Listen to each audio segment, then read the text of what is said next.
AEW kicked off the rivals by Swerve Strickland, Ricochet, Timeless Toni Storm before they cut to the parking lot. Renee Capiet is talking to Jay White about his buddy and partner with Cope, the Radar Superstar. As the Switchblade starts to address the Death Riders, just as they showed up to confront him, Jay seemed like the odds as he sees the Radar Tower behind him, and we get into a full-on brawl in the parking lot, and the action spilled out to the ringside. Dax is on top of Willa Yuta as Cope battles out with John Moxley, and Cass Wheeler is after Pac as White goes after Mox. But Pac intervenes to save AEW World Champion, and this only leads to a pain for Pac as FTR catches him with the Shatter Machine, but Claudio helps clear the ring with everyone but Switchblade.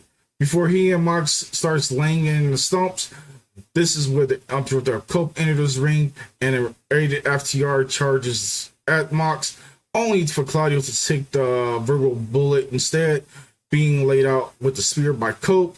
Mox and the rest of the Death Riders ended up leaving through the crowd as Cope grabs a microphone, calling out the World Heavyweight Champ for a shot at Revolution in Los Angeles. This riffles that Mox has had enough of the head games and closer to the ringside as he gets hears. Cope tells him that he deserves nothing and gets nothing, and the answer is no. He steps away until Jay White grabs the mic, but Cope calls out Mox and Claudio for a Bisping Street Fight tag match at Grand Slam Australia instead. Cope music hits, and he left to wonder of a challenge that has been accepted by the Death Riders, and of course we got the answer on Collision. Commentary runs down what's to come later in the night, followed by the lookout of a collision, which is just between Kazuchika Okada and Buddy Matthews, leading to an AEW Continental Championship bout at Grand Slam Australia. We also go into further conversation what else is going on through the best friend, including the Dream Tag Team match of Will Ospreay and Kenny Omega versus Konosuke Takeshita and Kyle Fletcher. Speaking of Ospreay, the camera cuts into ringside where the aerial assassin heads to the ramp to a big pop from the crowd. We're about to find out the newest member of the Don Callis family. As Don's music hits, some of the heavy jeers from the fans and boos as he has the microphone in his hand, an announcement to make as the crowd let them know that they're thinking of him. Callis says there's a man someone Ospreay is very familiar with, someone who went up and down the road with him, and he calls out Mark Davis. The crowd isn't sure what to make of this whole entire situation, neither am I, but in order, they dig into a brawl, but Davis heads up the ramp before the opening gets underway. Then we get to Will Ospreay versus Mark Davis. The commentary noted that Callis revealed that he has signed both Aussie Open to the family, with Davis still being out of action, with Fletcher going on board. And the ringside, Davis gets the better of Ospreay early on with his power, but the crowd gives out to Davis that they are likely unaware of the curiosity development revealed to the broadcast audience. Davis, for the most part, continues to put the beat down directly on Ospreay to a chorus of boos. Davis takes the aerial assassin down to the mat and keeping a knee on him with a couple of near falls before taking Will to the corner for some very hard strikes. He seems to mock Ospreay with the United Empire taunt before continuing to attack, until Ospreay fights back, catches Davis with a springboard forearm to forces him and his buddy out from the ring from a break for a breather until it goes into a commercial break. They come back from a commercial break and Davis is back in control, but he sends Ospreay to the corner before following up with a released German suplex, then a couple of knee strikes.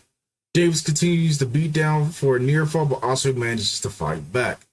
Getting the crowd rally as Davis leaves the crowd, only to be sent to the floor with a dive by the aerial assassin. Ospreay heads into the ring where he goes up from on top, only to be intercepted by Mark Davis. But Will Ospreay takes him down with a near fall as Callis approaches the ring, and Davis is back to his feet, going back and forth with Ospreay until he drops Will to the mat with a pile driver for the cover, but Ospreay manages to kick out. The first piston bounces for Davis, who moves the turnbuckle pad from the corner as he looks to really put the hurt on Ospreay. But the ref notices this and starts to argue with him about it until Ospreay blindsides Davis with the hidden blade for the win for the 1, 2, 3. Ospreay celebrates the victory much to a curve of a Don Callis time before he gets a microphone, and he runs down Don Callis, reminds him that the fans that he is teaming up with Kenny Omega in Australian Grand Slam to take down the family down.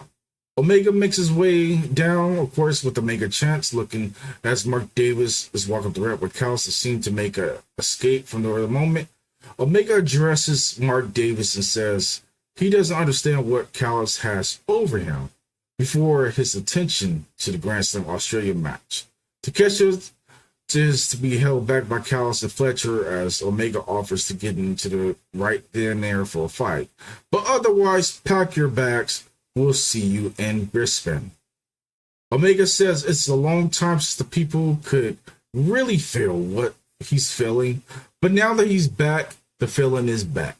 After the match next week, people will realize the future of the company is not on the ramp, but more so inside the ring.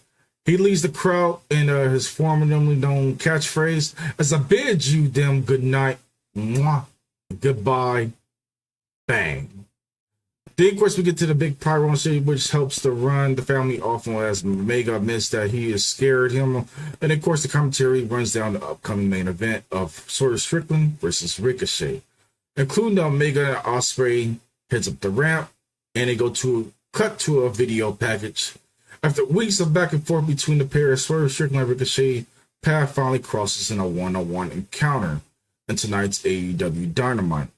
Then they go over to a commercial break. Back at ringside, we have the Hurt Syndicate make their way down to the crowd, chanting along with their theme. MVP says hello before introducing Bobby Lashley the Almighty and Shelton Benjamin the Gold Standard, the new AEW World Tag Team Champions. The crowd cheers before chanting, "We hurt people." And of course, they are stopped, who says to make their quickness. MVP gives props to the private party, but says they were in the wrong place at the wrong time for going up against the Hurt Syndicate. He calls out the rest of the locker room and says, if you are a champion to look out as they will look out to hurt you, take your time and try to land up for the title. In the meantime, business is open. If anyone wants to step up to face the champions, and then of course they get cut off by the Bang Bang Gangs, especially the Guns. With a nice pop, the former tag team champions start to call out the Syndicate before MVP tells them to step in the ring to state their business.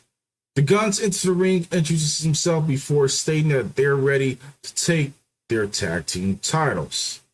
MVP says to respect their bravery, but more importantly, he respects their father, because otherwise the two would already be choking out the Guns. But he is a businessman, so next week it'll be the Hurt Syndicate against a couple of Ass Boys. And then the situation looks confusing from the Ass Boys as the Hurt Syndicate leave the ring. The Guns stated that they are looking to gain back the titles they lost about 2 years ago. But if you're not down with that, you got two words for you: guns up. Then we head to the backstage where Renee looks to talk to the TBS champion Mercedes Moné. We hear from is actually Harvey Cameron's puppet, which is kind of great entertaining. The conversation between the two will go back and forth as Monet treated Cameron last week. As you see the champion herself step outside her dressing room, Renee talks to Mercedes, and Cameron picks up her first AEW win as the champ is still without a challenger for Grand Slam in Australia. Monet simply has the chance to run Harley down some more before leaving, and then they go to a commercial break. Then we are backstage once more as Renee is talking to Hangman Adam Page about the Texas Death match he had with Christopher Daniels, who had to retire. Page addresses the situation until Max Caster interrupts him, leading Page over talking about Daniels and seeing if he would be willing to do the same to Bowens or Billy Gunn. But Page offers to put him in the hospital instead, forcing the best rapper alive to make his exit before they cut away. Back at ringside, the Hounds of Hell have unleashed as Brody King and Buddy Matthews make their way up the ramp for our next following match. Speaking of the Hells, suffering from the form of torture, Don Callis' music hits for the second time tonight. The rival of Don Callis' family of Kyle Fletcher and Konosuke Takeshita, as they head to the ring to get for some tag team match underway. Now we get into the match of Kyle Fletcher, Konosuke Takeshita versus the Hounds of Hell of Buddy Matthews and Brody King. We start off with Matthews and Fletcher. The two started each other down before locking up, and Fletcher takes control quickly, even Buddy is trying to fight out the good grabs. Matthews counters the pressure on Kyle and sends him into the mat as the result. Fletcher fights to his feet, but then sent the canvas with the hairlock, a takedown to Matthews. Fletcher sends him to the ropes before hitting a sunset flip, but Matthews nearly catches him with a running kick to him onto a tag team, to Takeshita, who goes over to Matthews until they sent him to the ropes to make the tag to Brody King. The two big men of the match go at it, sending the action to the outside as they laid into each other, as Matthews and Fletcher go at it on the opposite side with a brawl, leading to the chaos as King goes after Fletcher and Takeshita goes a couple of chops on the barricade before slamming both men into a crossbody. He brings Takeshita up to his feet and laying him into the international champion with a couple of chops before propping him and Fletcher back onto a chair onto another massive crossbody block, sending him back into the barricade once more as we run into a commercial break. They came back from the commercial break and Brody King is taking control of things as he possibly can. The tag team Matthews are warning with the dress transition. They get back into around things as himself and a wrongful end of a big lariat. Brody King brings the champion back to his feet only for Takeshita to catch him with a released German suplex. But he's back on his feet just as quickly and trading blows back and forth until Takeshita falls to the mat from the impact. The ref begins to count until the tag after Buddy and Kyle trade blows back and forth until Fletcher tries to set Matthews up on the ropes on the DT before escaping on the grasp, sending Kyle Fletcher on the ring before sending him down with a dive to the outside. He brings Fletcher back into the ring as he hits a meteor off the top ropes, but it's only for a count over 2 as Kyle Fletcher kicks out. Fletcher reverses the stomp with a half Nelson into the corner, but is fended off by Matthews, who kicks away to Takeshita. As Okada's music hits, there is no sign of the Continental Champion. However, Fletcher intercepts him on the turnbuckle with some heavy boos, and Matthews gets out when Kyle Fletcher grasps him before the tag to Brody King, leading to the massive running cannonball, but the big man. They cover Big Brody King, but Takeshita gets the drop and then breaks the pin. Takeshita then brings Matthews back onto the apron for a power driver, but Brody intercepts him. They gives Fletcher an opening as Kyle hits the DDT from the ropes and for the cover on Brody, but the big man continues to be defiant and kick out. Takeshita comes with an assist as Fletcher lays Brody out, leading to assist suplex, giving Fletcher the pin for the win as Takeshita keeps Matthews away from breaking it up. The winners of the match was Kyle Fletcher and Konosuke Takeshita. Overall, the match was good, and you couldn't get anything better, and I enjoyed it. As the family celebrated, we cut to look back at Collision as Samoa Joe beat Kip Sabian, only to deal with the beatdown from the Patriarch before Hook intervenes, and backstage, Joe is on a hunt for the Patriarchy himself as Nick Wayne, while hiding, Chris Cage peeks his head around to the witness. Joe tells them, "Tell your daddy I said hi," before they walked off. Cage seems at least concerned as he checks on them before shoving the camera away. Back at ringside, we have MJF, who's heading down up the ramp, Sydney speaking to the midweek of the role of the crowd, showing his mixed reaction. MJF talks about how he had to teach Jared a lesson, which is the E for AEW stands for elite, not the elderly. Now that the carny smuck is out of the MJF's way, he can focus on taking things back for the Triple B, because ain't nobody on the level as the devil. MJF also is interrupted by Max Caster rushes in the ring looking to hide from Hangman Adam Page, but his music hits as the Hangman stares down MJF, only to turn his attention back to Caster through the crowd. The crowd tells MJF to shut the F up as MJF tries to hit his catchphrase again after running down Page. But the time is Dusty Rhodes interrupts as he heads down the ramp, and Rhodes tells MJF to shut his stupid trap and runs for the former world champion. The remarks of the past week, He tells Freeman to keep the Owen name out of his mouth, or Dustin Rhodes will kick his teeth in. He tells him just to stop talking about people's wives, running down people about their past drug issues, as it's something Dustin has been through.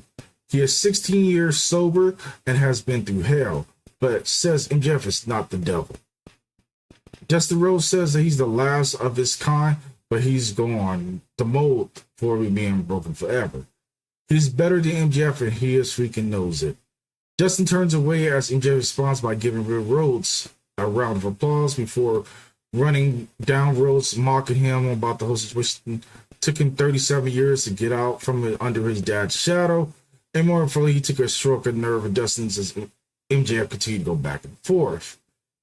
Then Dustin lives in the shadow of his little baby brother and sets Dustin off as he blindsides MJF with a brawl. Of course, the security intervenes, rush down to break up the situation between MJF and Dustin Rhodes, who is escorted up the ramp until they rush back in the ring to blindside Rhodes as MJF makes his way back up the ramp. Then Christopher Daniel confronts him, but Freeman simply walks off before going back to the back for a commercial break. We're back at ringside for the commentary for our next match as Queen Aminata makes her entrance. Our next is Timeless Toni Storm, as Justin Roberts stated that the card is being played by the role of a glamour Mariah May. Sure enough, using Mariah's music and mannerism, she heads to the ring as we have Mariah May on commentary looking livid and pissed off of the arrival of Toni Storm in the ring. The crowd showing their appreciation for the performance of the match as it gets underway. Then we get to Queen Aminata versus Timeless Toni Storm. The two go at it from the opening of the bell, and the Storm takes advantage of Aminata in the mat. And we get to the backstage speech of Sweet D watching on as the Queen takes control for the moment. Until the former champion sends her into the ropes, and Storm is forced out of the ring by Aminata, who hits a big dive, sending Toni Storm to the floor and pulls her some extensions before using it for Mariah's performance as she goes into the commercial break. As we slowly come back from the commercial break, Toni Storm is getting the controls, sending Aminata back down to the corner. She drop kicks, connects, but Toni only gets a 2 count. But the women are going back and forth, trading shots back and forth. Of course, Toni Storm gets the upper hand. Aminata fights back with a German suplex to send the former champion down to the canvas before connecting with a running boot to Toni Storm's face. Then she marks Toni Storm 1 before making the cover, but Storm kicks out at a 2 count. Storm sends Queen to the corner and runs the lovely hip attack, mocking the current women's champion. She dives out onto the mat and initiates a Mayday for the win for the 1, 2, 3. Afterwards, Renee Paquette comes in the ring to interview Toni Storm after the match. As Toni insists that we call her Mariah May, she mocks the champion as she calls herself the woman from hell, stepping on the necks of the women in the division.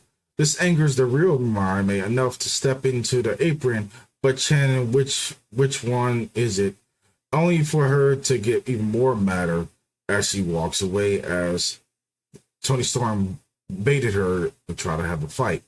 Then we go to the backstage once more Dustin Rhodes as he promised to beat up MJF next Tuesday on Dynamite. Apparently it's going to be a Tuesday going head to head with NXT, but I believe it's going to be on Wednesday. Then we get to a video package of Bandito, of course, setting things up with the Learning Tree. Then we go to ringside for a special live edition of New York edition from the ATL.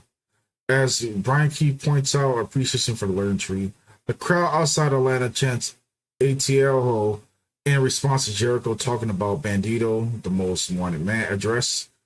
And in court, they told him to shut the F up. And then, of course, challenges been listed out for a collision for Brian Keith to take on no other than Bandito.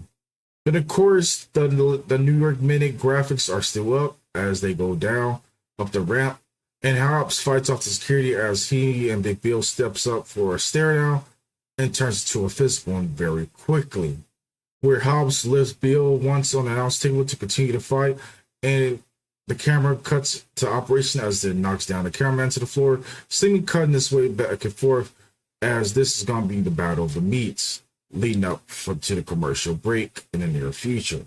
We come back from the commercial break and we peek to the backstage as the brawl from earlier still being broken up between those two big men. Ringside, we get ready for the main event as Swerve Strickland makes his way out, only to be blindsided by Ricochet with a steel chair shot the same way Prince Nana had done previous weeks back. Sending the champion down up the ramp as Ref checks on Strickland. He insists that he's good and he's ready to go for the match, so they get ready for Ricochet versus Swerve Strickland. Ricochet catches Swerve with a vertigo and goes for the cover, but of course Strickland manages to kick out and he stays on attack, laying on Strickland as the crowd, as the rain boos upon him while he chants a reminder that he is bald. Strickland fights back and forth as the crowd chant, "This is Swerve House," but Ricochet sends him to the outside with a dropkick followed by a big dive into the barricade.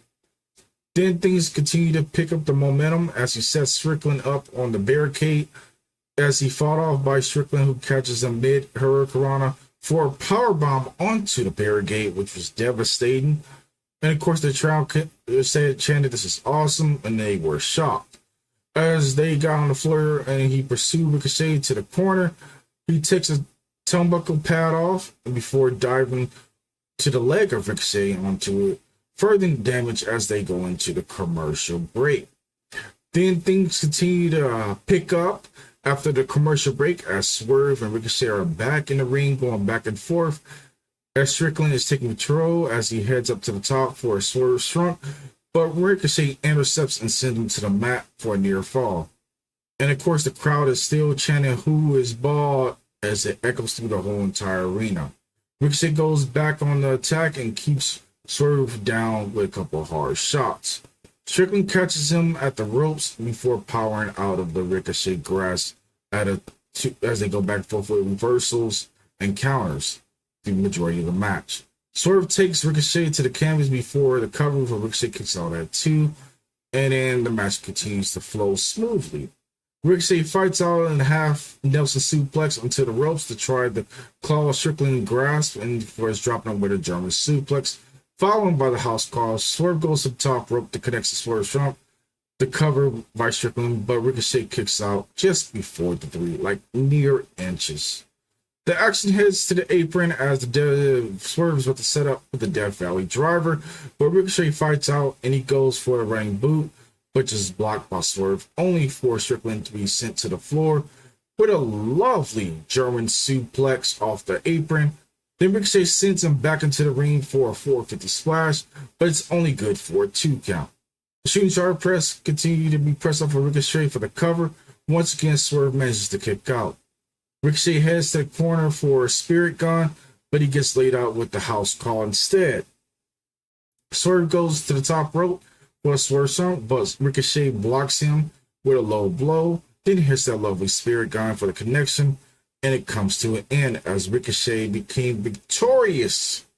Got the win over Swerve Strickland in a great stellar main event. Prince Nana comes out to check on Swerve, but is shoved away as Ricochet steals the rope, symbolic to the embassy, showing it off as he heads up the ramp. And a confirmation for MJF versus Dustin Rhodes for next week leads us to a shot of Swerve Strickland staring down at Ricochet. And of course, Ricochet saying the rope looks good on him. And Dynamite comes to a full-on closing. More importantly, there you have it when it comes to the overall feel of the following show when the latest edition of AEW Dynamite, with the overall show being nothing but really good. Also with AEW being the alternative is what's best for business. I'd like to know from you guys' opinion about the show. Post your comments down below on what you feel and what you liked about the show, what was your favorite match, and so much more. Make sure don't forget to like, subscribe, click the notification bell so you don't miss any updates. Until the next episode, I'm your host, DaVon. You've been watching the DaVon Lewis Show podcast. Stay tuned for more wrestling news until the next episode. I will catch you guys later. You guys be safe. Peace.